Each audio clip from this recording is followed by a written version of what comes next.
So we'll see. How do you explain that first half after what happened last week and with something still on the line? Yeah, obviously it wasn't good enough. Wasn't good. We didn't coach well enough. We didn't play well enough, and there's not really an explanation. We just didn't do the things we needed to do to be successful, and that starts with me. Do you think the locker room is still with you? Yeah, I know. I felt in that locker room that we got a lot of belief in that locker room, and we know everybody. There's a lot of teams that would want to be in our position to make in the playoffs. We're in the playoffs, and we're moving on into to Tampa Bay, and everybody's got to give everything they got this week. Myself, the coach, starting with the coaches, putting a plan together, and then everybody in that locker room. We need all players, all coaches, all staff, all hands on deck, leaving everything they got in this locker room because everybody's 0-0 going into this week. With things have gone, do you think players still should have faith in you? Yeah, I mean, you can ask them that. As far as we're obviously we've lost 5 of our last 6. That doesn't discredit the rest of the season. You can ask them that question. What was your messaging? Is this a game where you say flush it, or is this a game you say? Yeah, we'll look at it just like every game. There's not every game you use as a tool to help yourself get better, and so we'll look at this game. We'll make the corrections from this game. Obviously we're all going to be pissed off after this game, but yes, you have to flush it. Yes, you have to move on. You have to flush this last month. Like I said, a lot of teams want to be in our position. Everybody's 0-0 to start this thing off. And flush this game, but also learn from it, just like you do every opportunity you get on the field. What are you seeing as some of the issues on defense? Your early read on AJ. Yeah, again, haven't talked to the trainers. I know AJ was the first one to greet everybody in the locker room when we walked in. Obviously, I feel terrible. Anytime any of our players get hurt, I feel terrible. That always, it's a tough thing to have to go through an injury and to play through injury. I'm hoping that he's okay, but we'll see as the week goes. Nick, what are you seeing as some of the issues on the defensive side of the ball? Yeah, obviously today was a little bit different as far as, gave up some passing yards today, I thought, and so we'll have to obviously watch that tape, but he got out of the pocket a couple times, made it, there was some guys open on some different things. And so the issues today were a little bit different than the issues last week. Obviously we got to get it corrected fast, and go out there and play a game. Like I said, we're going to move on. We're going to watch this game, get better from this game, and move on to Tampa Bay. You pulled Jalen and you pulled Lane and Jason before the first half was over. Obviously the game wasn't going your way, but you still had a full half to go. What went that decision? Yeah, when we went down 24-0, I thought, that it wasn't obviously going the way we wanted it to go, and wanted to get a chance to rest some guys.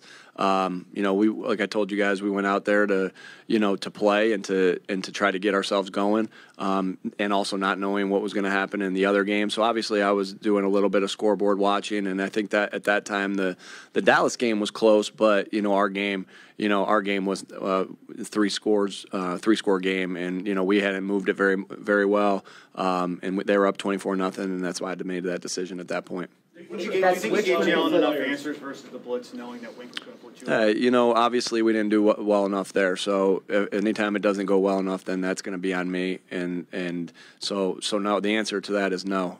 We didn't do a good enough job, and that starts with me. Which is the problem, though? The scheme, or is it the game plan for why you didn't give enough answers versus the? Sorry. Is the game plan specific for this week, or is there a problem with the scheme overall that you're not giving Jalen enough answers? This week that's what we, the things that we did this week obviously weren't good enough, and hats off to them. And again, like I said, that starts with me. That's which could be confidence level. I'll get you a second. Inside the locker room. I mean, with the season kind of going sideways here. Yeah, I think I just like I said to you guys earlier. The locker room, everyone looked at each other and said, "Hey, everything we got this week, and let's go. We're all 0-0. We're gonna get rid of this game. We're gonna get rid of this last month, and it wasn't too long ago that we beat Tampa up there. And let's go right now. And you don't got to win all games at once. You just got to play. You got to win each day, and that's what we're about to go do. Which couldn't be flipped last week given the stakes, and this week given the discussion? What makes you think it can be flipped next week? Because you believe in the guys in that locker room, you believe in the coaches, you believe in the players, and we got a lot of good players that I know we'll give everything they got. We got a lot of players that know what it takes to get to the top. We got a lot of guys in that locker room who know how to win playoff games. We got a lot of coaches who know how to win playoff games, and that's what makes you confident is that. So how does that belief stay there from your perspective? Because you've won a lot, you've been through those stretches. What do you see now, losing 5 of 6, that keeps that belief for you? Yeah, I mean, none of us are quitters. We all get up off the mat when we're down, and we get up and we keep going. Like, I don't like when you get hit in life, when you get hit in football, you got 2 options. You can stay down, or you can get the F up.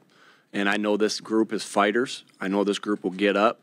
I know that we've all been through things in our life that we've all had to deal with shit, and we know how to get up.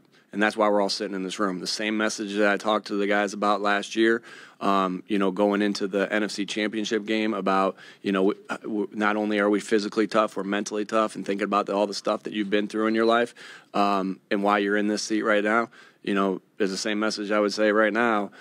When you're going, not only when you're won 15 games like we did that last year at that time, but also when you're on a 5-game losing streak, because and so it's nobody's quitting on this team, because that's the reason all these guys are in that locker room, because they know how to freaking fight. The coaches know how to freaking fight. The players know how to freaking fight. The staff know how to freaking fight. And so we'll just get up and we'll fight again, and we'll see what happens next week when we put everything we got into it, and we've been putting everything we got into it, but we're going to put everything we got up into it this week, and we'll see what happens. Going into it without DeVonta, how much did the game plan change offensively, and possibly without AJ potentially?